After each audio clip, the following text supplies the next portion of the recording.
എന്താച്ചാ കുട്ടിയോ? അച്ഛൻ കുട്ടിയാണോ? പിന്നെ സുന്ദരനാണോ? ആ നന്നായി നന്നായി. എന്തോത്തെ ഇങ്ങളെ സൗണ്ട് കേക്കില്ലൊക്കെ. എന്റെ മുന്ന അച്ഛ വലിയ ചെക്കനായോ? ആ ശരി ശരി ശരി. പൊറോട്ടയ്ക്കില്ലേ പൊറോട്ട ഇഷ്ടല്ല പറഞ്ഞ്? പിന്നെ പൊന്നല്ലേ പൊറോട്ട ഇഷ്ടല്ല പറഞ്ഞ്? ഇഷ്ടാണോ? എപ്പോഴപ്പ ഇഷ്ടായിപ്പത്? ഇപ്പൊ ഇഷ്ടായല്ലോ. ശരി ശരി. ഭാഗ്യം എപ്പോഴെങ്കിലും ഇഷ്ടായല്ലോ. എന്നിട്ട് കഴിക്കുന്നല്ലേ വയറ് നിറയട്ടെ. കുറച്ച് കഴിഞ്ഞിട്ട് മാമണ്ണുണ്ടേ. എൻ്റെ പൊറോട്ട ആരും ഒന്നും ചെയ്യില്ല. എൻ്റെ കുട്ടീനെ തന്ന കഴിച്ച ആ കുഞ്ഞത്തിന് ചീത്ത അറിയ. പൊറോട്ട പൊറോട്ട ഫുള്ള് തിന്നിട്ടില്ല. ഈ പൊറോട്ട ഫുള്ള് തിന്നോ? എവിടെ? ആ ഇനിയും തിന്നാണ്ട്. മുഴുവൻ തിന്നും കേട്ടോ. ആ എൻ്റെ കുട്ടി മുഴുവൻ തിന്നും. ഓ ശരി. ആ അതൊക്കെ മുഴുവൻ തിന്നു. ആ അത്രയായി. അവൻ മുഴുവൻ തിന്നൂന്ന്. 2 കഷ്ണം തിന്നാനുള്ളു, ബാക്കിയൊക്കെ തിന്നൂന്ന്. അവൻ കഴിക്കട്ടെ. കഴിച്ച് നമ്മളെ കറി വെക്കാനുള്ള തയ്യാറെടുപ്പിലാട്ടോ. ഭയങ്കര തലവേദന. അപ്പം ഞാൻ ഇനി അടുപ്പിൽ വെച്ചില്ല. ഇതെന്താ കൂട്ടാൻ വെക്കുന്നതെന്ന് അറിയാമോ? മത്തനും കുമ്പളങ്ങിയും പാടെ കൂട്ടിയിട്ട് മോര് കൂട്ടാൻ വെക്കുകയാണ് കേട്ടോ. നാളെ ഇവൻ്റെ സ്കൂളിൽ PTA മീറ്റിംഗ് ആണ്. അതിന് അവൻ്റെ അമ്മ പോകരുത്, അച്ഛനും പോകരുത്. ഞാനത്ര എൻ്റെ കൂടെ പോകേണ്ടത്. അതിന് എൻ്റെ അടുത്ത് വന്നത് വല്യമ്മ വരുമോ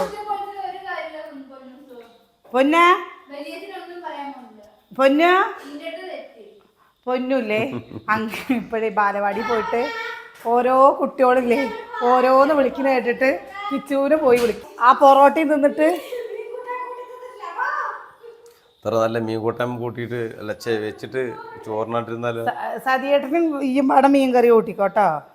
അതിനുള്ള ഇല്ല. പക്ഷെ മീൻകറി ഇല്ലേ, മോര് കൂട്ടാൻ വെച്ചു കേട്ടോ. ഇനി നാളെ രാവിലേക്കില്ലേ കൊത്തമരക്ക നുറുക്കിയിട്ട് ഫ്രിഡ്ജിൽ വെക്കുക. എന്നിട്ട് രാവിലെ ഇതുണ്ടാക്കുക. കൊത്തമരക്കപ്പേരിയും ചോറും മോര് കൂട്ടാനും കോഴിമുട്ട പൊരിച്ചത് അച്ചാറും ചോറും കൊടുത്തു വിടുക. തലേ ദിവസം തന്നെ ഒക്കെ കണക്കൂട്ടി വെച്ചല്ലേ രാവിലെ കുട്ടികൾക്ക് ചട്നി അല്ല തക്കാളി ചമ്മന്തി ദോശ ഉണ്ടാക്കുക പോരെ. പിന്നെ സോയാബീന് വറക്കുകയും ചെയ്യുക. അയ്യോ രാവിലെ കടന്നൊരു വരട ഉണ്ണി. നാളെ ഈ രാവിലെ എവണ്ടേ വെളിച്ചം വരണ്ടേ, എന്നാലല്ലേ നമ്മൾ വരുള്ളൂ. ഞാൻ വരാം നാളെ കേട്ടോ. ആ നിന്റെ ക്ലാസ് ഏതാ? 2A. 4ാം ക്ലാസ് പഠിക്കുന്ന കുട്ടി പിന്നെ പോയിട്ട് 2Aയിലെത്തി.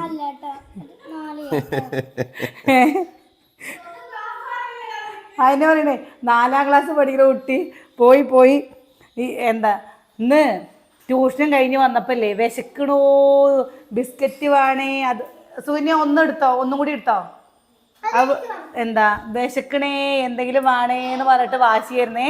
അപ്പോൾ ഞാൻ പറയുകയെ ചെയ്തിട്ടോ. കുറേ ആയി ഇവർ പൊറോട്ട വേണം പറഞ്ഞിട്ട്.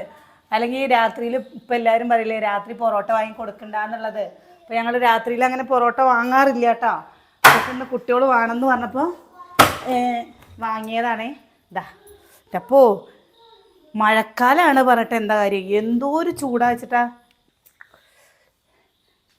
നമ്മുടെ പ്ലേ ബട്ടൺ ഉണ്ടാവും. എന്താ ഇരുത്തല്ലേ ഇതിങ്ങനെ കാണുമ്പോഴല്ലേ. ഇത് രണ്ടും ഇങ്ങനെ കാണുമ്പോഴുള്ളൊരു സന്തോഷം ചില്ലറയൊന്നുമില്ല കേട്ടോ അല്ലേ.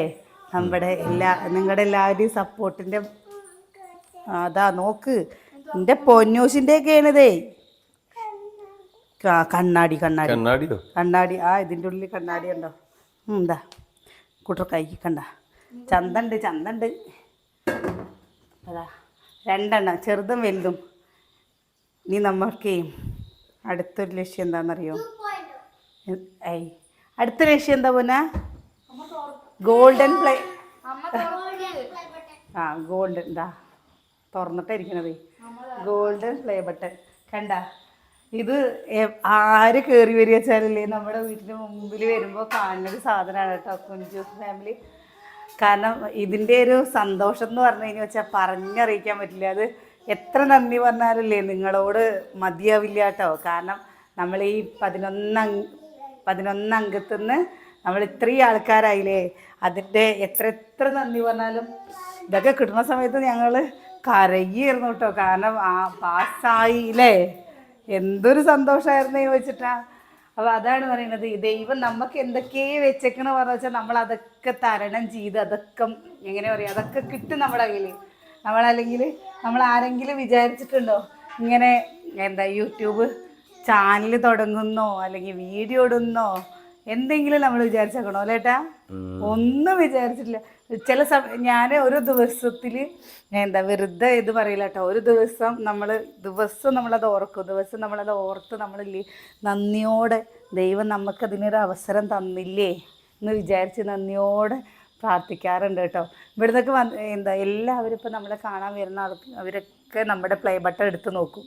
പ്ലേ ബട്ടൺ എടുത്ത് നോക്കിയിട്ട് ഇതാണില്ലേ, ഇത് കണ്ടിട്ടില്ല എന്ന് പറഞ്ഞിട്ട് ഇങ്ങനെ വെക്കും. നമ്മളിത് താഴെയും മുകളിലായിട്ട് വെക്കാനാണ് ഉദ്ദേശിച്ചിരുന്നത്. അതിന് വേണ്ടിയിട്ടാണ് അങ്ങനെ പണിയെടുത്തത്.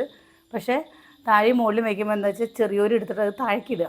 ഇത്രയും നല്ലൊരു സാധനം എങ്ങനെ പറയുക, ഇത് കിട്ടിയിട്ട് നമുക്കിത് കളയാൻ താഴെ വീഴ്ത്തി പൊട്ടിച്ച് കളയാന്നൊക്കെ പറയുമ്പോൾ ഭയങ്കര വിഷമല്ലേ. പിന്നെ അത് മാത്രമല്ല, ഈ പ്ലേ ബട്ടൺ കിട്ടുന്ന സമയത്ത് നമുക്ക് ഒരു പ്രത്യേകതയും കൂടി ഉണ്ട്. ഈ പ്ലേ ബട്ടൺ നമുക്ക് മണ്ണാർക്കാടിൽ നിന്നാണ് കിട്ടിയത് കേട്ടോ. ഏട്ടനോട് ഞാൻ പറഞ്ഞിട്ടൊന്നുമില്ല, എൻ്റെ വലിയേട്ടനോട് ഇങ്ങനെ പ്ലേ ബട്ടൺ വാങ്ങാൻ വരുന്നുണ്ടെന്ന് ഒന്നും പറഞ്ഞില്ല. പക്ഷെ ഞങ്ങൾ കൊറിയർ ഓഫീസിൻ്റെ മുമ്പിൽ വണ്ടി ഇറങ്ങി നിൽക്കുമ്പോഴേക്കുണ്ട് ഏട്ടൻ അവിടെ ചായ കുടിക്കാൻ വന്നേക്കണു. ഓർമ്മ ഉണ്ടോ ഏട്ടന്? ഏട്ടൻ ചായ കുടിക്കാൻ വന്നേക്കണു.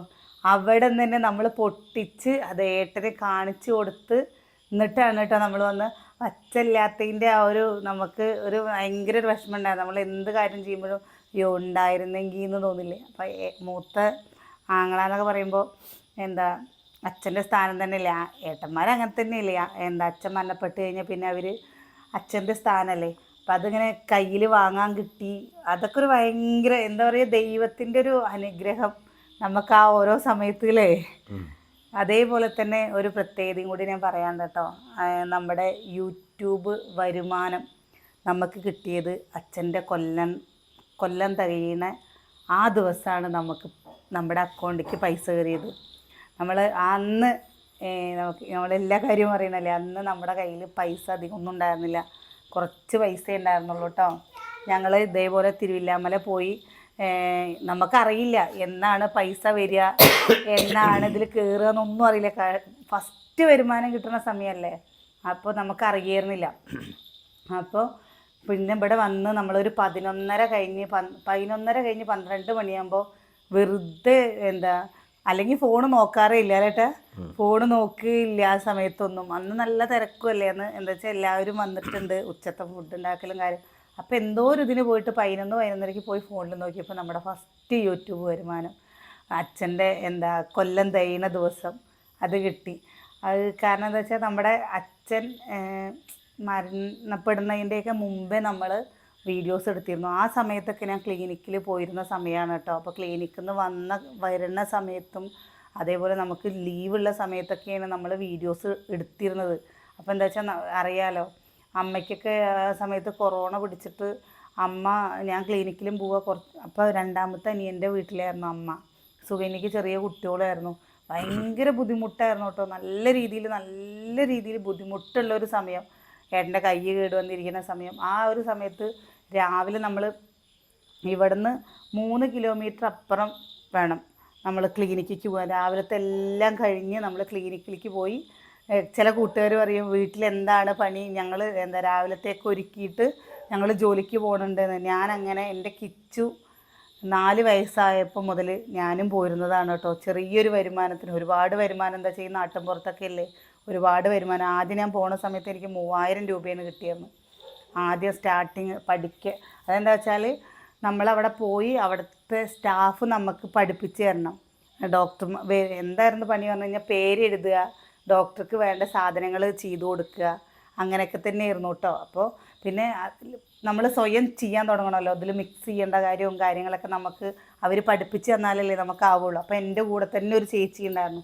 പിന്നെ ഒരു 6 മാസത്തോളമൊക്കെ അങ്ങനെ തന്നെ പോയിക്കൊണ്ടിരുന്നത്. അതിൻ്റെ ഇടയിലാണ് എന്താ അപ്പോഴൊന്നും ഏട്ടൻ്റെ കയ്യിന് പ്രശ്നമൊന്നും ഉണ്ടായിരുന്നില്ല കേട്ടോ. ഞാൻ തന്നെ പറഞ്ഞത് എന്താ ജോലി എന്തെങ്കിലും ചെയ്യണം, നമുക്ക് പെൺകുട്ടികൾ ഇതാവുമ്പോൾ നമുക്ക് വെറുതെ ഇരിക്കുന്ന ശരിയാവില്ല, പോട്ടെ എന്ന് പറഞ്ഞിട്ട് അങ്ങനെ പോയതാ. അങ്ങനെ ഞാൻ പോയി. കൊറോണയുടെ ആ ടൈമിലല്ലേ ഏട്ടൻ നിർത്തിയത്? കൊറോണയുടെ ആ സമയം, കൊറോണയുടെ ആ ടൈമിൽ ഞാൻ ആ ഫസ്റ്റ് പോയ ക്ലിനിക്കിൽ നിന്ന് നിർത്തിയിട്ട് പിന്നെ ഞാൻ എന്താ വെച്ചാൽ ഇവിടുന്ന് അവർ കടമ്പഴിപ്പുറത്തേക്ക് പോയി. ഇവിടുത്തെ ഡോക്ടർ കടമ്പഴിപ്പുറത്തേക്ക് പോവുകയാണ്. അപ്പോൾ ചേച്ചി അങ്ങോട്ട് വരുമോ വെച്ചപ്പോൾ എനിക്ക് ഇവിടുന്ന് കടമ്പഴിപ്പുറം പോവുക വെച്ചാൽ നല്ല ബുദ്ധിമുട്ടാണ്. 8:20 വണ്ടി വരും ഇവിടെ. അപ്പോൾ 8:20 നമ്മുടെ ഇവിടേക്ക് വരില്ല. അപ്പോഴും നമുക്ക് 2 കിലോമീറ്റർ നടന്നിട്ട് വേണം പോകാൻ. അപ്പോൾ പിന്നെ പോയി കഴിഞ്ഞു വെച്ചാൽ ഈ വണ്ടിക്കൂലിക്കുള്ള പൈസ തന്നെ കിട്ടുള്ളൂ, അതിൽ കൂടുതൽ നമുക്കൊന്നും കിട്ടില്ല. അങ്ങനെയാണ് ഞാൻ ആ ക്ലിനിക്കിൽ നിന്ന് വേണ്ടാന്ന് പറഞ്ഞിട്ട് അവരവിടേക്ക് പോവുമല്ലേ, ഇവിടെ തന്നെ നിൽക്കുകയാണെന്ന് വെച്ചാൽ ഇന്നും ഞാൻ ഇങ്ങനെ ക്ലിനിക്കിൽ പോയി കൊണ്ടേ ഇരിക്കും കേട്ടോ. പിന്നെ അത് കഴിഞ്ഞിട്ട് പിന്നെ ഒരു വർഷം 1.5 വർഷത്തോളം ഒന്നിനും പോവാതിരുന്ന് 1.5 വർഷം കഴിഞ്ഞപ്പോൾ പിന്നെ ഞാൻ പോയേക്കുന്നത് ആകെ 1 വർഷമേ പോയുള്ളൂ കേട്ടോ. ഈ 1 വർഷം പോണതിൻ്റെ ഇടയിൽ കൂടെ തന്നെയാണ് നമ്മൾ ഈ യൂട്യൂബിലെ വീഡിയോസ് ഇടാൻ തുടങ്ങിയത്. ഈ വീട്ടിലത്തെ ടെൻഷൻ, അതിൻ്റെ ഇടയിൽ വീട്ടിൽ വന്നു കഴിഞ്ഞാൽ അനിയൻ്റെ കൈ കേട് വന്നിട്ട് ഫിസിയോതെറാപ്പി ചെയ്യണം, കുട്ടികളുടെ ഓരോ കാര്യങ്ങൾ ചെയ്യണം. അതെന്താ വെച്ചാൽ ഏട്ടനധികം മറ്റേത് നമുക്കധികം അറിയേണ്ടി വന്നിട്ടില്ല. എനിക്ക് കിട്ടുന്ന ഒരു പൈസ ഉണ്ട് എന്ന് വെച്ചാൽ നമുക്കത് നമ്മുടെ ആവശ്യങ്ങൾക്ക്, കുട്ടികളുടെ ആവശ്യത്തിന് എന്തെങ്കിലുമൊക്കെ ചിലവാക്കായിരുന്നു. ഇത് പറഞ്ഞു വെച്ചാൽ അങ്ങനെയല്ലല്ലോ.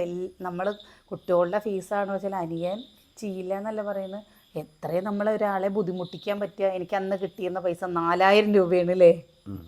4000 രൂപയാണ് കേട്ടോ എനിക്ക് കിട്ടിയിരുന്നത്. 4000 രൂപ എന്തിനുണ്ടാവും അന്ന് കാലത്ത് 4000 പറഞ്ഞു കഴിഞ്ഞാൽ നമുക്ക് ആ സമയത്ത് 4000 നല്ല വിലയാണ് കേട്ടോ. പക്ഷേ നമുക്ക് വീട്ടു സാധനങ്ങൾക്ക് വാങ്ങാൻ കൂടി ഞങ്ങളെല്ലാവരും പാടെ ചെയ്യുമ്പോൾ തികയില്ല. അങ്ങനെ നമ്മൾ ലാസ്റ്റ് എന്താ വെച്ചാൽ നമുക്ക് ടെൻഷനാവാൻ തുടങ്ങി, എനിക്ക് ടെൻഷനാവാൻ തുടങ്ങി, പേടിയാവാൻ തുടങ്ങി. അപ്പോൾ പിന്നെ അനിയേട്ടൻ അനിയേട്ടൻ പശു തൊഴുത്തിൽ പോയിട്ടോ. അതൊക്കെ എനിക്ക് ഭയങ്കര വിഷമമുള്ള സങ്കടം വന്നിട്ടുണ്ട്. കാരണം രാവിലെ 4 മണിക്ക് ഏട്ടൻ നീച്ചിട്ട് ഞാൻ രാവിലെ വെള്ളം ചൂടാക്കി എന്തെങ്കിലും ഒരു ദോശയോ കട്ടൻ ചായയൊക്കെ കുടിച്ച് 4 മണിയാവുമ്പോൾ അനിയേട്ടൻ പോകും ഇവിടുന്ന്. പറളിയല്ലേട്ടാ, കോട്ടായി പോയി ചാണകം വാരാൻ. അമ്പോ ആ സമയം ഒന്ന് ആലോചിക്കാൻ വയ്യാലേ. അന്നൊക്കെ ഇത്രയും ഏട്ടനതാ പറഞ്ഞത്, കുട്ടികളല്ലേ, ചെറിയ കുട്ടികളാകുമ്പോൾ അവരിങ്ങനെ അനിയനും ആ സമയത്ത് സുകന്യ ഗർഭിണിയായിരിക്കുക. അപ്പോൾ പൈസയുടെ കാര്യങ്ങൾ കൈ മുറിഞ്ഞിരിക്കുമ്പോഴുള്ള സംഭവങ്ങളാണ് ഓരോ കാലഘട്ടത്തിൽ. അയ്യോ, അങ്ങനെ നമ്മൾ ആ ഒരു ഇതൊക്കെ കഴിഞ്ഞ് കഴിഞ്ഞാൽ സത്യം പറഞ്ഞു വെച്ചാൽ ഒരു നിക്കക്കള്ളി ഇല്ലാതെ ഈ സമയത്താണ് കേട്ടോ നമ്മൾ ഈ യൂട്യൂബ് തുടങ്ങിയത്. സത്യം നിക്കക്കള്ളി ഇല്ല. നമ്മുടെ ഈ വീട് വെക്കേണ്ട അവസ്ഥ വന്ന് കയ്യിൽ അതിലും ഒന്നും ഇല്ലാതെ എങ്ങനെ പറയുക, അമ്മ വരുമ്പോൾ 1000 2000 ഒക്കെ അല്ലെങ്കിൽ 1000 500 ഒക്കെ തരുമ്പോൾ നമുക്കത് എത്രയും ഒരു ഇതായി തോന്നിയിട്ടുണ്ട്. അങ്ങനെയാണ് ഞാൻ നമ്മളിതൊക്കെ കുറേ പറഞ്ഞിട്ടുണ്ടെങ്കിലും പിന്നെയും പറയാം കേട്ടോ. ചില സമയത്ത് നമുക്ക് സങ്കടം വരും ഇങ്ങനെ ഇരിക്കുമ്പോൾ, നമ്മൾ തന്നെയാണോ ഇങ്ങനെ, നമ്മളെ ദൈവം ഇങ്ങനെ ആക്കിയില്ലേ എന്നുള്ളത്. അതിലാണ് ഞാൻ ഏട്ടൻ്റെ അച്ഛനും മരണപ്പെട്ട് ഏട്ടൻ കോഴിക്കോട് പണിക്ക് പോവുകയാണ്. അപ്പോൾ കോഴിക്കോട് പണിക്ക് പോയി കഴിഞ്ഞു വെച്ചാൽ വരുമ്പോൾ 2 ആഴ്ചയൊക്കെ കൂടുമ്പോൾ വരുമ്പോൾ ഏട്ടനൊക്കെ ക്ഷീണിച്ച് എന്നുവെച്ചാൽ 1.5 പണിയൊക്കെ ഏട്ടെടുക്കും. ഇവിടെ വരുമ്പോഴേക്കും ആശീർവാദ്, ഇസാഫ്, മുത്തൂറ്റ്, അങ്ങനെയുള്ള ഗോൾഡ് ലോൺ, അങ്ങനെയുള്ള വീടിൻ്റെ ലോൺ, അങ്ങനെ കുറേ കണ്ടമാന ലോണും കാര്യങ്ങളുമായിട്ട് എന്താണിത് ചെയ്യാൻ പറ്റുക പറഞ്ഞിട്ട് അതിൽ ഏട്ടൻ തന്നെ പറയാൻ തുടങ്ങി, നമുക്ക് വീട് വിൽക്കുക. ഈ വീട് വിറ്റിട്ട് അത് ഒന്നും ആയിട്ടില്ല കേട്ടോ. ആ വീട് ഫസ്റ്റത്തെ വീഡിയോ കണ്ടാൽ നിങ്ങൾക്ക് അറിയണ്ടാവും, തേപ്പ് പണി കഴിഞ്ഞിട്ടില്ല കേട്ടാ, ഒന്നും നമ്മൾ ചെയ്തില്ല. കയറ്റിയിട്ടിട്ട് അങ്ങനെ കിടക്കുന്ന സമയത്ത് ഏട്ടൻ നമുക്ക് വീട് വിൽക്കുക ചോദിച്ചു. ആ വീട് വിൽക്കുക എന്ന് പറയുമ്പോൾ എനിക്ക് ഭയങ്കര വിഷമമായി. കാരണം ഞാൻ വീട് എന്നുള്ളത് ഞങ്ങൾ ആദ്യം അവിടെ ഒരു 6 സെൻറ്റ് സ്ഥലം വാങ്ങിയിരുന്നു. ഗോൾഡൊക്കെ വിറ്റിട്ട് അപ്പുറത്തൊരു സ്ഥലം വാങ്ങിയിട്ടുണ്ട്. ഞാൻ ഒരു ദിവസം വീഡിയോ കാണിച്ചു തരാം കേട്ടോ, അവിടെ പോയിട്ട് അത് വാങ്ങിയിട്ടുണ്ടായിരുന്നു. അപ്പോൾ ഉള്ള ഗോൾഡ് അതിൽ പോവുകയും ചെയ്തു. ഇനി നമുക്ക് വീട് വെക്കുകയാണെന്ന് പറഞ്ഞു കഴിഞ്ഞാൽ വെച്ചാൽ എന്തുകൊണ്ട് ചെയ്യും? ഏട്ടന് പണിയുണ്ടെങ്കിൽ ഒരു വിഷയമില്ല, പണിയുള്ള സമയത്ത് തന്നെയാണ് അവിടെ സ്ഥലം വാങ്ങുമ്പോഴും ഇത് നമ്മൾ അച്ഛൻ തരുന്ന സമയത്ത് നമ്മുടെ കയ്യിൽ നിന്ന് ചെയ്യുന്നതും ഒക്കെ ഏട്ടൻ്റെ പണിയുള്ള സമയത്താണ് കേട്ടോ. നമ്മുടെ വാർപ്പ് വരെ നമുക്ക് അത്ര വലിയ പ്രശ്നങ്ങളായിട്ട് വന്നില്ല. വീടാണ് വാർത്ത് കഴിഞ്ഞതാണ് നമ്മുടെ തകിടം വന്നത്. അപ്പം ഞാൻ വിചാരിച്ചു എനിക്ക് എനിക്ക് മറ്റേത് എങ്ങനെയാണെന്നറിയോ, ആൾക്കാർ നമ്മളങ്ങനെ പറയില്ലേ, ആൾക്കാർ നമ്മളങ്ങനെ പറയില്ലേ, ഇങ്ങനെ ചിന്തിക്കില്ലേ, ആൾക്കാർ നമ്മളെ കാണുമ്പോൾ അങ്ങനെ എന്തെങ്കിലും നമ്മളെ വേറെ രീതിയിൽ കാണോ, അങ്ങനെയൊക്കെ ഒരു ഭയങ്കര വിഷമമായിരുന്നു എനിക്ക് കേട്ടോ. പിന്നെ അനിയേട്ടൻ ലാസ്റ്റ് നിൽക്കലില്ലാതെ ഇപ്പോൾ ഞാൻ അനിയേട്ടനോട് പറഞ്ഞു, ഞാൻ തുടങ്ങുകയാണ് അനിയേട്ടാ, എനിക്ക് പറ്റണ പോലെ തുടങ്ങുകയാണ് പറഞ്ഞപ്പോൾ അനിയേട്ടൻ പറഞ്ഞു, എന്നാൽ ചെയ്ത് നോക്ക്, നിനക്ക് ധൈര്യം ഉണ്ടെങ്കിൽ ചെയ്യുമെന്ന്. അങ്ങനെ ആ ധൈര്യത്തിൽ വന്ന് വന്ന് വന്ന് നമ്മളിവിടെ എത്തിയില്ലേ. ഇന്ന് നിങ്ങളൊക്കെ സ്നേഹിക്കുന്ന പ്രസിയായിട്ടും, ചിലർ എടത്തിയമ്മ എന്ന് വിളിക്കും, ചിലർ പ്രസി വിളിക്കും, ചിലർ എൻ്റെ മോളാണ് എന്ന് പറയും, ചിലർ പെങ്ങളേന്ന് പറയും. ആ ഒരു സ്നേഹമൊക്കെ കിട്ടിയത് ഈ ഇങ്ങനൊരു അവസരം നിങ്ങളുടെ മുമ്പേക്ക് എത്താൻ പറ്റിയത് ഒരു ദൈവത്തിൻ്റെ ഭയങ്കര ഒരു ദൈവം, നമ്മൾ വിശ്വസിക്കുന്ന ഗുരുവായൂരപ്പൻ അല്ലെങ്കിൽ നമ്മളെ ഇങ്ങോട്ട് വഴികാട്ടിയായിട്ട് കൊണ്ടുപോയതാണ് കേട്ടോ. ഞാൻ എല്ലാ പ്രാവശ്യം ഞാൻ പറയില്ല, എനിക്കൊരു കഴിവുമില്ല, എനിക്ക് ഒന്നിനും ഒരു കഴിവില്ലാത്ത ഒരാളാണ് ഞാൻ. ക്ലിനിക്കിൽ പോകുന്ന സമയത്താണ് ചില ക്ലിനിക്കത്തെ ഡോക്ടർ അടക്കം ഞാൻ വീഡിയോ ഇട്ട് കഴിഞ്ഞപ്പോൾ ചേച്ചി അത്രയും അത്ഭുതമായിരുന്നു, ചേച്ചിയാണോ ചെയ്യണതെന്നുള്ളത്. അങ്ങനെയായിരുന്നു കേട്ടോ. എനിക്ക് സത്യം പറയാലോ, എനിക്ക് ഒരുപാട് വലിയ ആഗ്രഹങ്ങളൊന്നുമില്ല. എൻ്റെ ഏറ്റവും വലിയ ആഗ്രഹമാണ് നമ്മുടെ ഈ വീട്. ഞാൻ എപ്പോഴും അനിയൻ്റെ അടുത്ത് പറയുന്ന ഒരു കാര്യമാണ്, ഇരിക്കാൻ നമുക്കൊരു വീട്. കാരണം നമ്മുടെ മക്കൾ, അതാണ് ഞാൻ ചിന്തിച്ചുള്ളൂ കേട്ടോ. അല്ലാതെ നമ്മൾ കുടുംബത്തിലിരിക്കാൻ ഇഷ്ടമല്ലാണ്ടൊന്നുമല്ല. നമ്മുടെ മക്കൾ നാളെ വളർന്ന് വലുതായി വരുമ്പോൾ നമ്മളെന്നും നമ്മൾ ഉണ്ടായിക്കൊള്ളുന്നില്ലല്ലോ. അപ്പോൾ നമുക്ക് അവർക്ക് വേണ്ടി പറ്റണ ഒരു സംഭവം, ചെറിയൊരു വീടാച്ചാൽ ആ ഒരു വീട്, അത് മാത്രമേ ചിന്തിച്ചുള്ളൂ. ബാക്കിയൊക്കെ ഞാൻ പറഞ്ഞില്ലേ, നമുക്ക് അന്നന്ന് പണിയെടുത്തിട്ട് അന്നന്ന് കിട്ടണതും കൊണ്ട് ജീവിക്കുക. പക്ഷേ ഇരിക്കാനൊരു വീട്, ഞാൻ എല്ലാം മനസ്സറിഞ്ഞ് പറയുകയാണ് കേട്ടോ. വീടില്ലാത്ത എത്രയോ കൂട്ടുകാരില്ലേ, ഒരുപാട് കഷ്ടപ്പെടുന്നവർ, അവർക്കൊക്കെ ദൈവം എന്തെങ്കിലും ഒരു വഴിയൊക്കെ കൂടെ വീടാവട്ടെ അല്ലേ. നമുക്ക് സഹായിക്കാനൊന്നും ഉണ്ടാവില്ല, പക്ഷെ നമ്മുടെ പ്രാർത്ഥന ഉണ്ടാവും കേട്ടോ. കാരണം നമ്മുടെ ഈ വീട് അങ്ങനെയാണ്, ഒരുപാട് പേരുടെ പ്രാർത്ഥന, നിങ്ങളുടെ സപ്പോർട്ടൊക്കെയാണ് നമ്മൾ ഇന്ന് നിങ്ങളുടെ ഈ മുമ്പിലിരിക്കണോ, നമ്മുടെ ഈ വീട്ടിൻ്റെ മുമ്പിലിരിക്കുകയും ചെയ്യുന്നത്. ഇന്ന് എന്തൊക്കെയും നിങ്ങളോട് പറയാൻ ഇങ്ങനെ തോന്നി, അങ്ങനെ പറഞ്ഞു. എന്നും കുക്കിംഗ് വീഡിയോ മാത്രമല്ല, അല്ലെങ്കിൽ ഏട്ടനും പറയും കേട്ടോ. ഒക്കെ എന്നല്ല, ഇന്ന് ചില സമയത്ത് നമുക്ക് സങ്കടം വരും, സന്തോഷം വരും. അതെന്താണ് ചോദിച്ചു കഴിഞ്ഞാൽ ചില ദിവസത്തിൻ്റെ ഓരോ ഇതുപോലെ ഉണ്ടാവും. ഇന്നിങ്ങനെ എന്തൊക്കെയേ പറയുന്നു. ചില സമയത്ത് ഞാൻ അനിയേട്ടനിങ്ങനെ എനിക്ക് മനസ്സിലുള്ളതൊക്കെ പറഞ്ഞ് എൻ്റെ വിഷമം ഇങ്ങനെ മാറ്റും. അപ്പോൾ അനിയേട്ടനും കുറേ അനിയേട്ടൻ കേൾക്കുമ്പോൾ മൂളി കേൾക്കുമ്പോൾ പിന്നെ പറയും, ഇതൊന്നും മിണ്ടാതിരിക്കും, തൊഴിൽ തരുമോ ചോദിക്കും കേട്ടോ. അപ്പോൾ അതുപോലെ ഞാൻ നിർത്തുകയാണ്, നിങ്ങളെ വെറുതെ തൊഴിലും കെടുത്തിയിട്ട് എന്തായാലും. അപ്പോൾ നാളെ കാണാം കേട്ടോ.